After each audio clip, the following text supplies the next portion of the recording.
Unit 6, natural environment.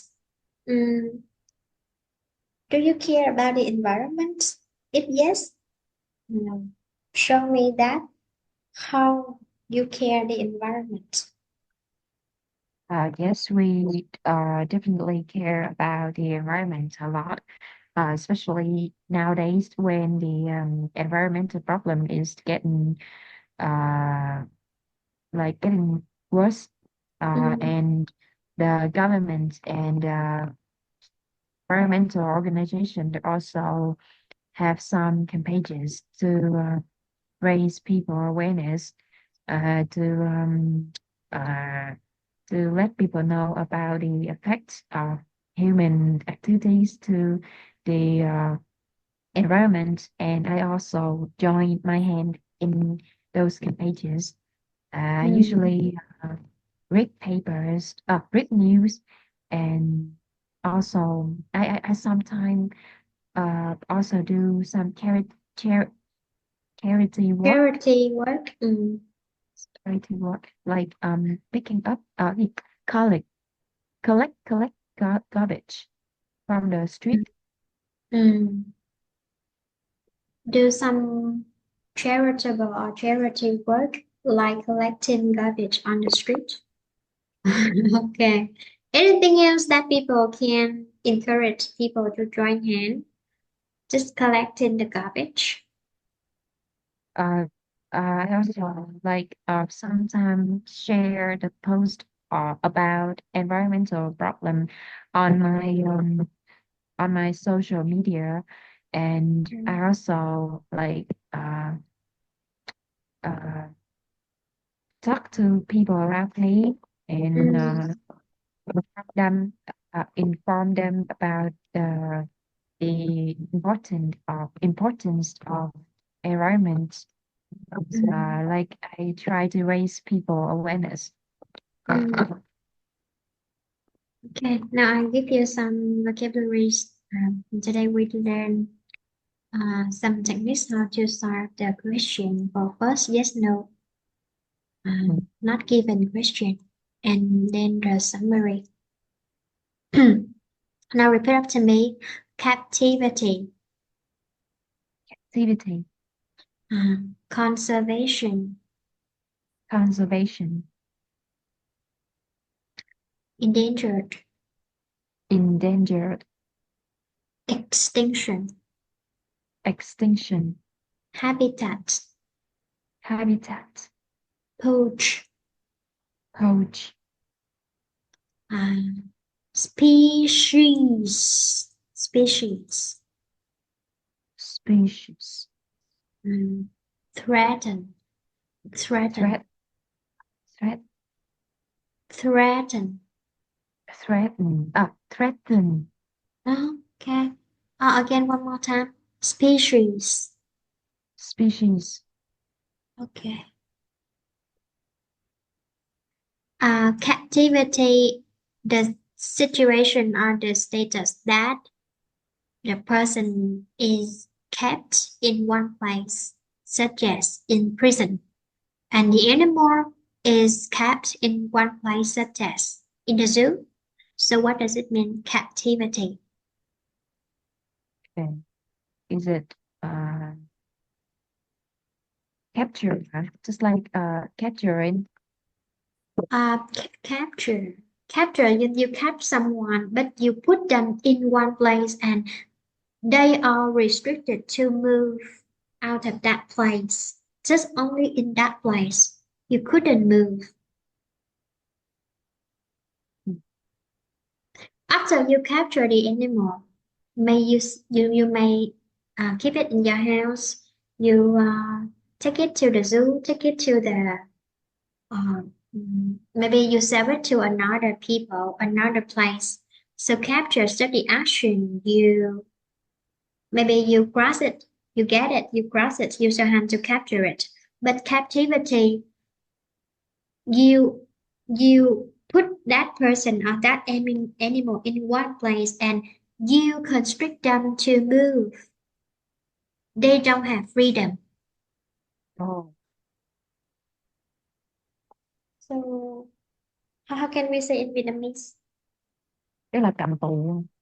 Cầm tù. Mình nói cầm tù con động vật được không? Kỳ lắm. Cầm tù con người thì được. Giam cầm. À, À, rồi. ok. Ok. Poach. The action to hunt the animal illegally Ờ, against the law. What does it mean? is săn bắn trái phép. Săn trái phép hay mình gọi là săn trộm. Tức là không có được công khai. Lén lút thôi. Poach. Poach. Uh, Number one, please read the sentence and tell me the word match the definitions. Number one, Um, the natural environment of an animal or a plant is habitat. correct. Number two, A situation in which a type of animal no longer exists is extinction. correct. Number three, The protection of nature is conservation. conservation. Sorry. Okay. Number four, A situation where animals or plants may soon not exist because there are very few now alive is mm, endangered. mhm. Number five, A group of plants or animals that share similar characteristics is mm, species. mm. Next, Uh, be likely to cause harm or damage to something or someone is threatened. threaten. Seven, Illegally catch or kill animals, especially by going onto land without the permission of the person who owns it, is poach. so the last one, Is captivity. cap, Captivity. captivity. Captivity. Captivity. Okay. Yes, no, not given task.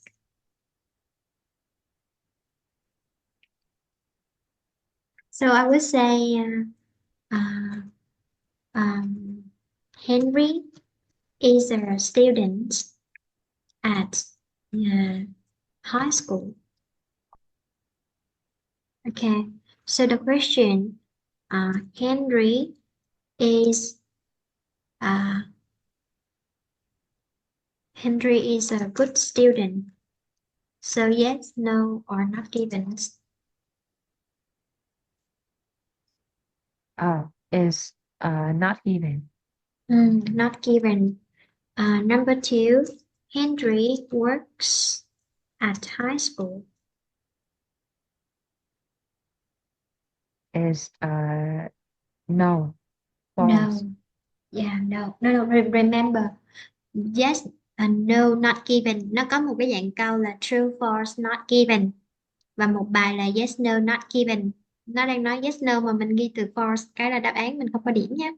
Cho nên phải để ý kỹ nha. Nhưng khi mình đi thi mình rối á.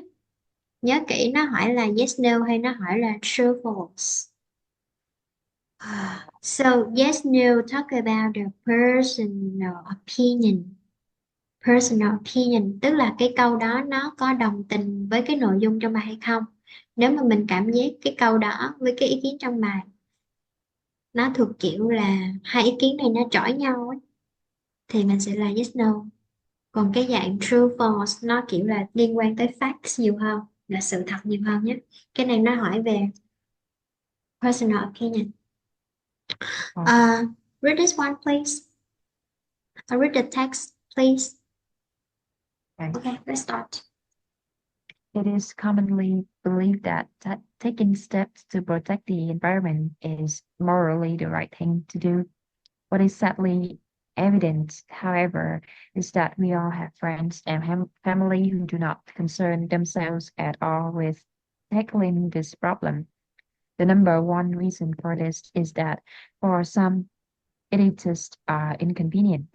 Other people just do not feel that their contribution makes a difference. Fortunately, however, the majority of us do give it the attention it deserves, and many people go to great lengths to ensure that the planet is protected for future generations. Mm, okay. So now, underline the keyword of the questions. Number one, please. Is do not, and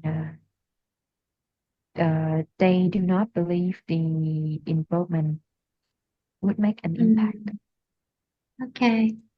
Do not believe, make an impact. Number two. Tackle environmental problems the wrong way. Okay. Number three. Do not care about environmental issues. Mm, And, number four. do a great deal to protect the environment. Mm. And this one for most and here for some. Radio to protect. Uh, I give you 1 minute 2 minutes to do this one. Decide yes, no, or not given. 10. Okay, let's start 2 minutes for you.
Okay, number one, please.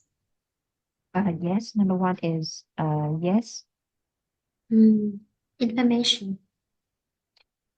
Uh, we have we all have friends and family who do not concern themselves at all with tackling this problem, Hmm. uh, and other people do not feel that their contribution makes a difference.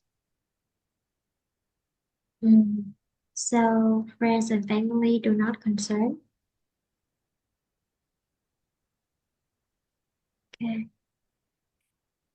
How about the do not believe? Do not believe. Okay, is other people just do not feel that their Hmm. contribution makes a difference. Okay, this one. This one for number one. Hmm. Number two, Is not given. not given. Keyword. Evidence. Yes. The number two said in the wrong way, but in the paragraph is only said that people do not concern at all with tackling this. Mm, doesn't mention the correct way or the wrong way. Correct. Number three. Is no. No, correct. Why? Uh, is the majority of us do give it the attention. Mm, majority match with most people. Give Yes. attention, so not. Okay, no, correct. The last one. Is yes, Mm-hmm. Correct.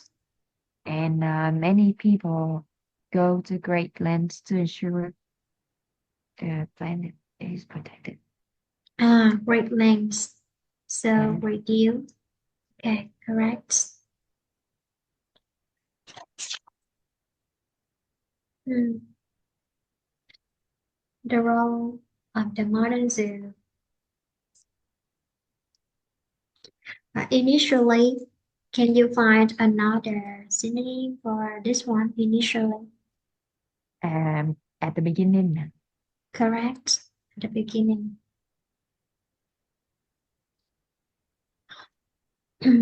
Purely, purely. This means only, only just for this one, not for the other purpose, or only one. Purely, simply, purely, or only. Ah, okay.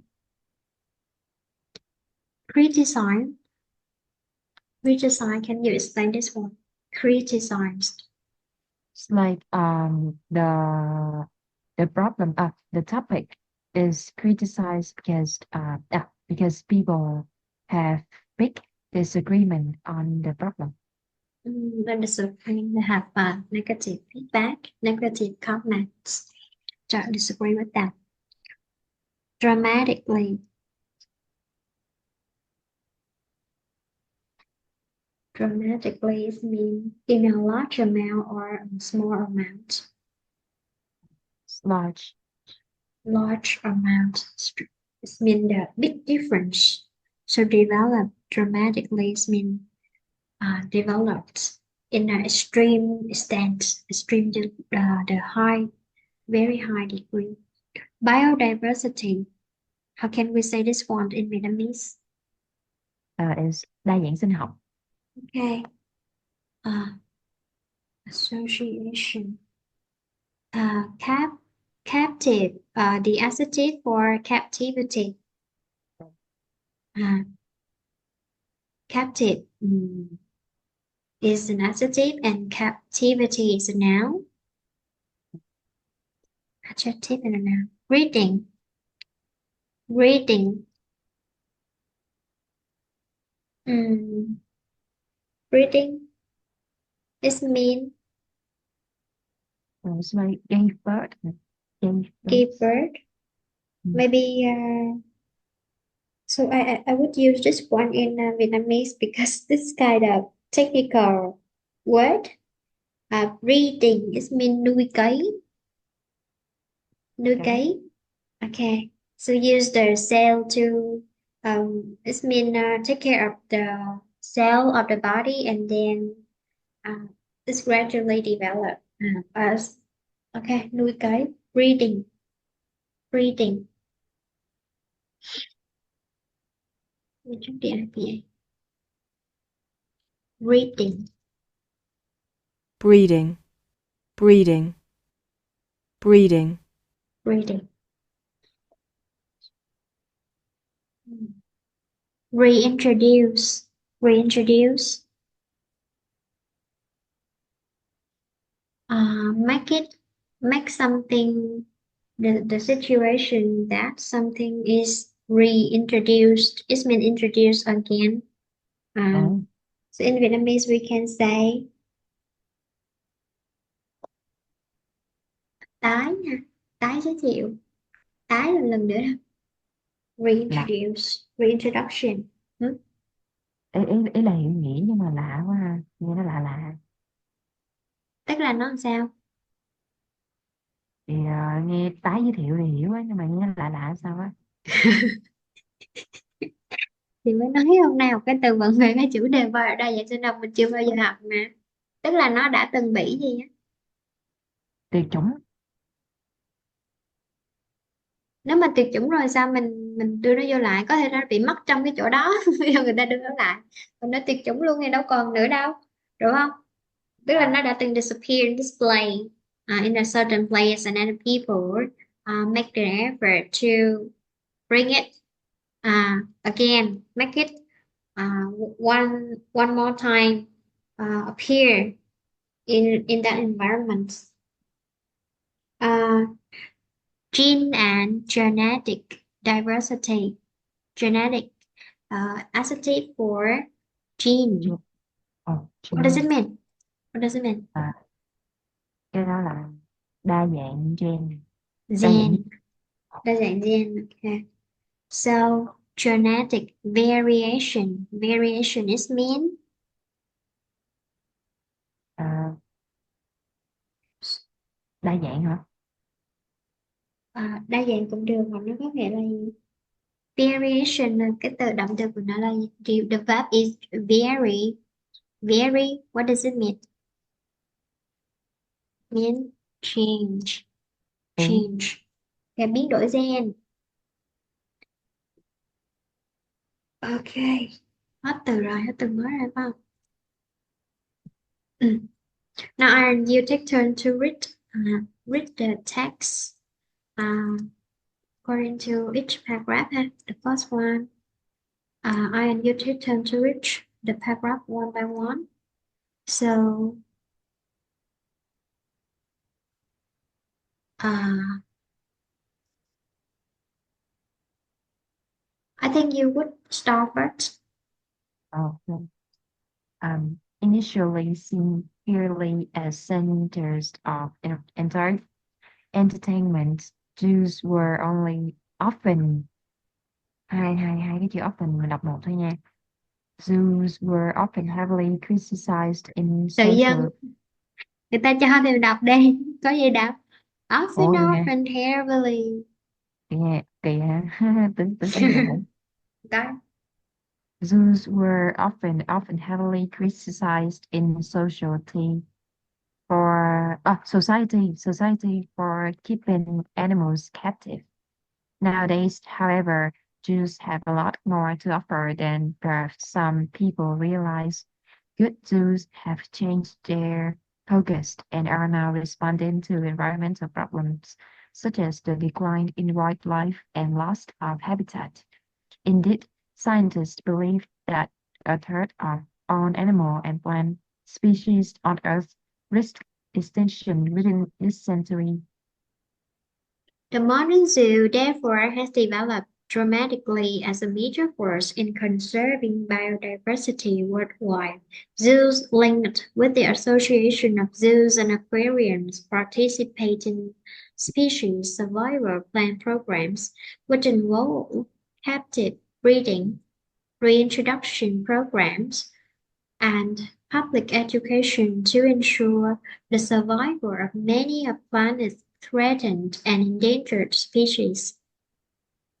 Uh, Captive breeding is the process of breeding animals outside their natural environment in restricted conditions, such as farms, zoos, and other closed areas. It is a method used to increase the populations of endangered species in order to prevent extinction. One of the main challenges facing captive breeding programs, however, is maintaining genetic diversity.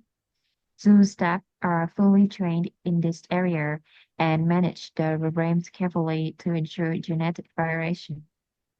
Variation. Variation. Variation.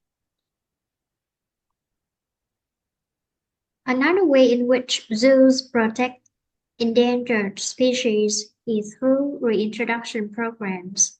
These programs release animals that have been in the zoo back into their natural habitats.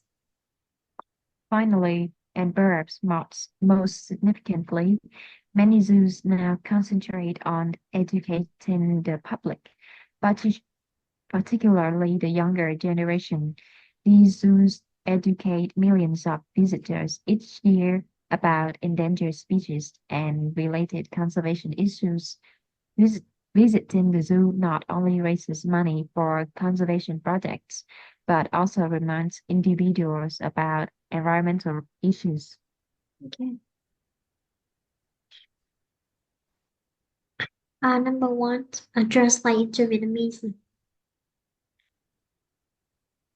Các cơ sở thú đã rất thành công trong việc bảo vệ các giống loài có nguy cơ tuyệt chủng, Number two, đưa những cái loài có nguy cơ tuyệt chủng trở lại tự nhiên, uh, to reproduce hả? Để tái tạo là một cách tốt để tăng dân số của chúng. tái tạo là sao? Tái tạo là kiểu tái sản xuất chứ ha, tái sản xuất. Tái sinh ra đó, sinh lại thôi. Tái sản xuất Ờ, cũng được, tái tạo. Kiểu nó sinh ra lại lần nữa.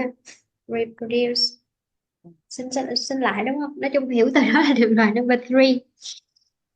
ờ, Tất cả những sở thú hiện tại ờ, đang tập trung vào cái việc giảng dạy mọi người về vấn đề động vật đang đối mặt với tuyệt chủng, nguy cơ tuyệt chủng. Number four. Những chuyến viếng thăm sở thú gia tăng ấy làm tăng sự ý thức về những vấn đề môi trường. Ý thức của con người đó. Rồi, mấy phút? 3 phút hay 4 phút nè? 3 phút đi. How much time? Three Maybe minutes? 3. Okay, 3 minutes for you.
Now, give me your answer.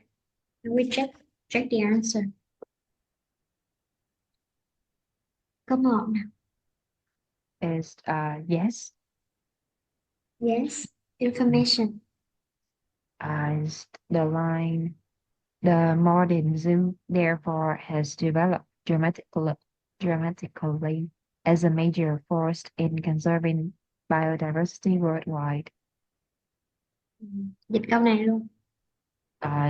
Những cái sở thú hiện tại phát triển một cách đáng kể như là một cái nguồn lực chính trong việc bảo vệ đa dạng sinh học trên toàn cầu. Ừ. Thành công không? Ok, thành công đó. Chắc rồi. Công Để rồi đó. coi. Không biết. Có biết đâu. Có biết kết quả đâu. Rồi, Ủa gì? em phải học IELTS thì được 9 chấm. Em cố gắng rất nhiều. Có kết quả chưa? Không Chưa. biết. Có nói đâu. Đây.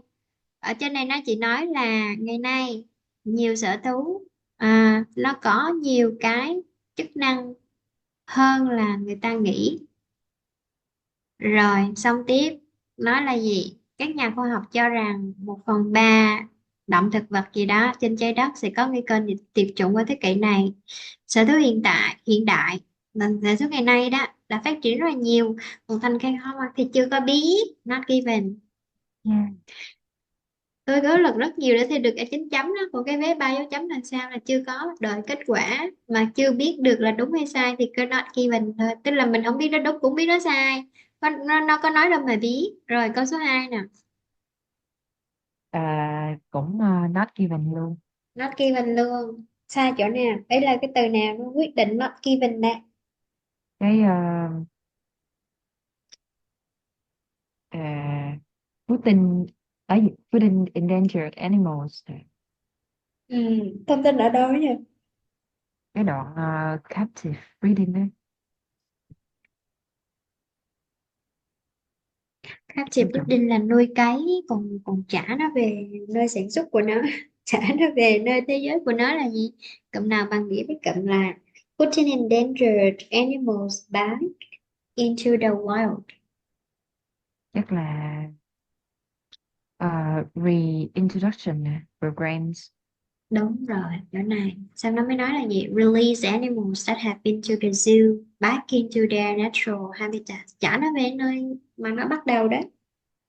Nhưng mà nó chưa có nói về gì increase good way nè, không, nó không nói đó là good hay không, cũng không nói là có tăng dân số hay không. Đúng rồi. Ha, họ chỉ nói là protect thôi, chỉ là bảo vệ thôi, còn tăng được hay không thì hên xui. Đó, không có nhắc tới increase their populations, chỗ này là not given là do cái cụm đó. Number Ờ, three. Number three is no. No.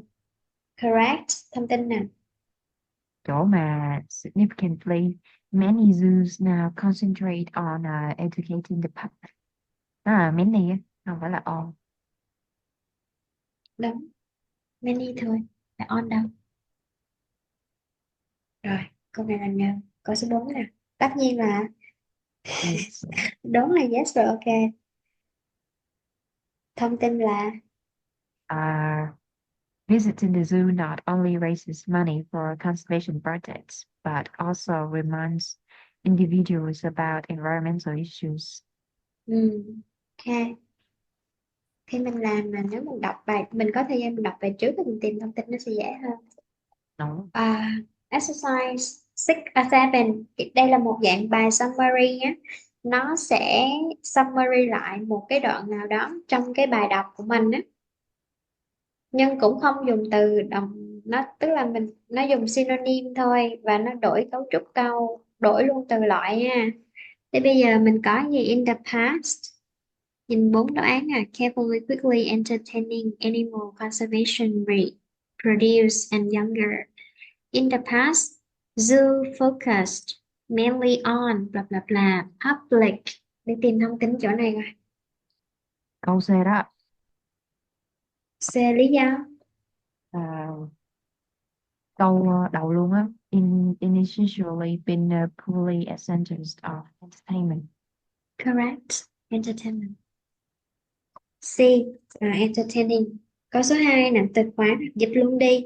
Đề thi IELTS và từ khóa thì cũng có nhưng mà dịch hết thì nó càng tốt. Tức là điểm cái ban mà C1 trở lên là hiểu nghĩa nhiều quá. Rồi, ngày nay đã Vai trò của những sở thú tốt là có một cái gì phần gì take an active part là sao ha, và đóng cái vai trò chủ động trong việc làm gì? trong việc e conservation projects. Ừ. Thông tin nè. Nên là nowadays, however, zoos have a lot more to offer than perhaps some people realize. Rồi cái khúc sau là good zoos have changed their focus and now are on responding to environmental problems. Ở đâu nhỉ? Đoạn nào ấy? Đọc nhanh Đoạn quá. đầu Đấy à. good. À.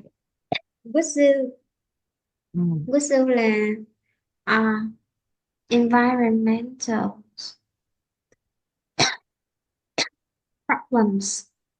ừ, Bạn nghĩ với từ conservation projects hả? Tập trung về cái dự án bảo tồn. Rồi, correct. okay. Ừ. Với lại ở đây nó cũng cần một danh hoặc là tính ha, cho nên không có tính thì mình dùng danh. Câu 3 nè. Và là this is handled Từ khóa là ensure genetic diversity. như là quickly hay là carefully. Tìm từ thôi. Tìm mới biết quickly hay carefully chứ. Ensure carefully Carefully. Carefully. Lý do là có từ genetic variation genetic variation. manage the program carefully đó. Carefully. Ensure rồi, ok. Câu số 4 nè. Từ khóa là cái gì đó? Generation đúng không? Rồi, Rồi inform. là câu G á, là G. many zoos now concentrate on educating the public, but taking Ừ. the younger generation. Ừ. Ok. Từ khóa là educating nè. Rồi younger generation. Next. Gorilla. Do you like it? Kinda. Kind of. Okay. Now repeat it to me. Mm, thicker fur. Thicker fur, Temperatures. temperatures Below freezing. What does it mean? dưới âm độ C, Yes. dưới Okay. dưới Correct. Correct. And under zero, at the temperature that the water can be frozen. Uh, critically endangered. It means it's like super endangered. yes, yes. Territory. Their place. Territory. This Rồi, is Vietnam territory. No one could evade. Territory. The place belongs to the specific, maybe specific people, specific country, territory, à, lãnh lãnh thổ. lãnh thổ. Ok. Purge này biết từ này rồi. Consequently, it means as a result. Refugees. Refugees. The person who moved to another place because they want to avoid the damage of war. Ồ, refugees, who,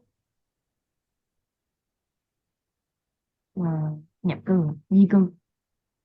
for example, this area,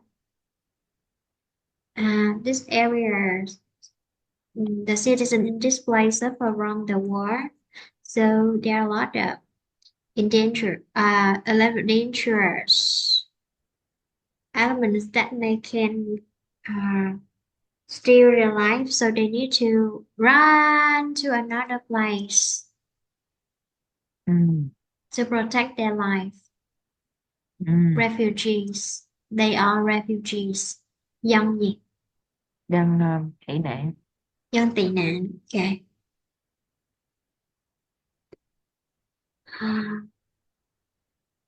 Now, I and you take turn to read. You read from this one to here. I read until here, and then the last for you. Now let's start. As their name suggests, gorillas live in the forest, in the mountains, at heights of around 2,400 to 4,000 meters. The gorillas habitat Gorillas. is limited to protected national parks into regions of Africa. They have thicker fur compared to other great apes, and this helps them to survive in a habitat where temperatures often drop below freezing. Gorillas also have shorter arms and tend to be a bit larger than other gorillas. Currently, there are fewer than 900 surviving and they are classed as critical endangered. They are endangered for several reasons, but most significantly because humans are moving further into their territory and consequently destroying their habitats. Human invasion also brings it with it the risk of disease and the threat of being poached. Another problem the species faces is the area where they live, which is continuously troubled by war. Consequently, gorillas have been killed by bombs and refugees have removed trees from the forest to create new homes and farms. Many conservation projects have been set up to aid mountain gorillas, and it is believed that their numbers may slowly be increasing.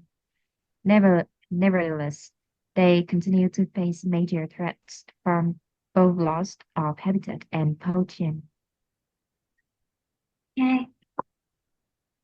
Summary nhưng mà không có option, tình chọn từ bỏ bao. Thứ nhất xác định từ loại nhé. Gì Ok, đây? danh từ. Really? Ở đó là tính từ. Tính từ. À, number two. Number two is danh từ. Danh từ tiếng Anh nói là noun. Now, Lỡ nói number two thì nói noun, còn không nói số 2 là danh từ. Số two là danh từ. Noun. Number three. number three is số 3 là tính từ. Có thể là tính từ nhưng cũng có thể là Danh từ. verb 3D being mà. Quên. À, bị động hoặc là tính từ. Number four. Made by danh từ hoặc là Danh tính từ. từ. Ok. Adjective or noun. Adjective or noun. À, rồi, tự xử đi. 3 phút nha.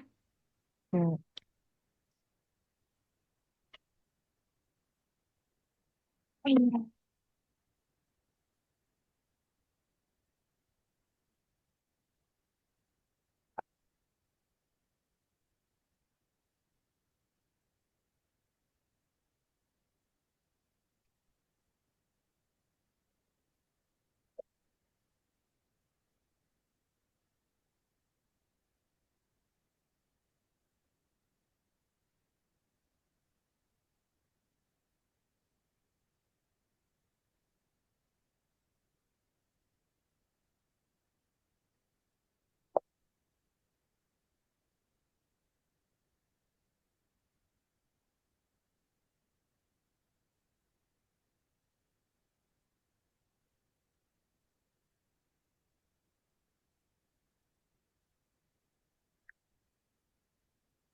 Số 1 nè. Kỳ dễ ta. Uh, Ừ. Endangered. Endangered. Thông tin là đâu? Um, um, they are classed as critically endangered. Ừ. Rồi, từ này bạn nghĩ với most. Còn chỗ mà one of thì sẽ là trong 900. Trong 9, không phải, tức là nó ít hơn 900 con. Rồi, có ít hơn 900 con. Classed được xếp hạng một trong những correct endangered. Number 2. Number 2 is habitat. Okay, this one. Number 3. Poached. Poached từ đồng nghĩa với từ risk là Risk là threats. threat. Threat. Oh, Poached. Number 4. number 4 is it conservating? Extinction. Conservation. Này có nói nào hoặc là đây nè. Conservation. Conservation. Này, slowly increasing cho nên là group cho nên projects. Next. Now, considerable. Considerable. It means magnificent. Sorry, it means significant, dramatic, a large amount, extremely large. Okay. Exotic animals. It means rare, rare animals. Okay. Repopulate. What does it mean? Is it it's like reproduce? Maybe. Okay. Repopulate. Just refer to the populations. Reproduce, repopulate.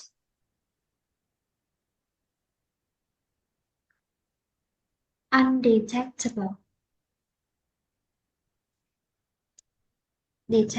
Detectable, and undetectable. No one can recognize. Undetectable.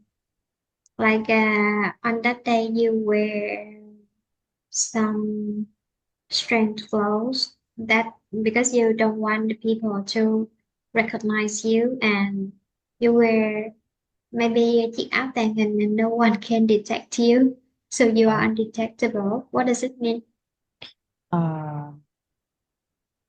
Không nhận ra. Detect. Yeah, detect is mean recognize. Nature reserve. The area to preserve something. Nature reserve. What does it mean? Is khu bảo tồn tự nhiên. Yes. Ecosystem. Hệ sinh thái. Yes. Let's check any other words right here. Okay. Now I and you take turn to read this one. You for. Okay, I'm the first one and the third one. You are number 2 and number 4. Huh? How effective are conservation efforts? While many organizations put a considerable amount of effort into conservation projects, it is just not enough. Many of these efforts are effective short term, but in the long term, they simply do not work due to a number of factors. Whilst there remains a demand for exotic animals in society, endangered species will always be at risk of being hunted and poached. Poachers often target larger animals which take a long time to repopulate, such as rhinos and elephants. The poachers are clever and use methods which are sometimes completely undetectable. A recent, a recent Case case involved recent a recent case involved 300 elephants being killed in Zimbabwe's largest natural reserve. Poachers put poison in the water holes, killing hundreds of elephants and destroying an entire ecosystem. captive breeding is perhaps the most effective method of protecting animals from extinction, but this also has its problems. First, releasing animals from captive environments could introduce disease into wild populations. Secondly, after several generations in captivity, species could become less able to survive in the wild. Would they know how to hunt for food or how not to be killed by other animals? Perhaps the biggest problem facing endangered species, however, is the increasing population of the human race. And though conservation measures Measures. measures have helped to prevent humans from completely destroying all natural habitats, human invasion will always be one of the greatest risks to threatened species. Whilst, huh? Whilst. Whilst, It's like while and whilst. whilst, Mm. Mm. Now, translate into Vietnamese number one. à, à, những cái chương trình mà nuôi cái gì gây gây giống nuôi nhốt Gây giống đảm đi bảo rồi. Gây à, giống mà nhốt. Ok, đảm bảo nói gì vậy? Ok, đảm bảo là động vật có thể à, sống sót trong môi trường tự nhiên của chúng. ok. Những kẻ săn bắt trái phép giỏi việc cái gì? Giỏi việc Ừ. giấu Giấu giấu cách mà chúng giết động vật giấu cái cách mà nó dùng để nó kill rồi ok. thả động vật về hoang dã sau khi mà bị, Nuôi nhốt. Ừ. dẫn tới nhiều cái vấn đề lan truyền bệnh tật. Ừ. Lây nhiễm bệnh tật ok. Number four. Những cái dự án bảo tồn không có tạo ra bất kỳ ảnh hưởng nào tới việc bảo tồn môi trường tự nhiên cái gì? Môi trường sinh sống tự nhiên của động vật. Cứu lấy môi trường tự nhiên của động vật, môi trường sống á. Rồi, 4 phút ha. Ok.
Ok, có một.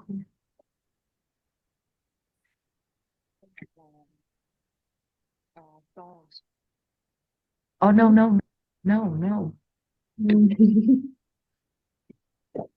Thông tin nào? Thông tin là um, first, releasing animals from captive environments could introduce. Ủa không, không phải nha, không phải nha. Secondly, after several generations in captivity, species could become less able to survive in the wild.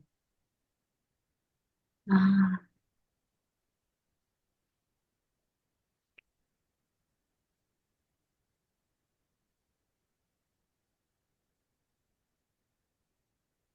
less able to survive.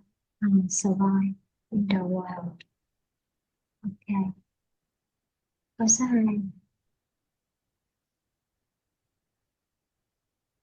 Câu 2 nè.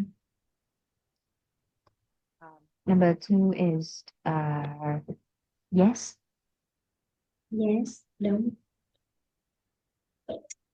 Thông tin là The poachers are clever and use methods which are sometimes completely undetectable. correct. Number 3, câu 3. Is yes. Yes, ở đâu?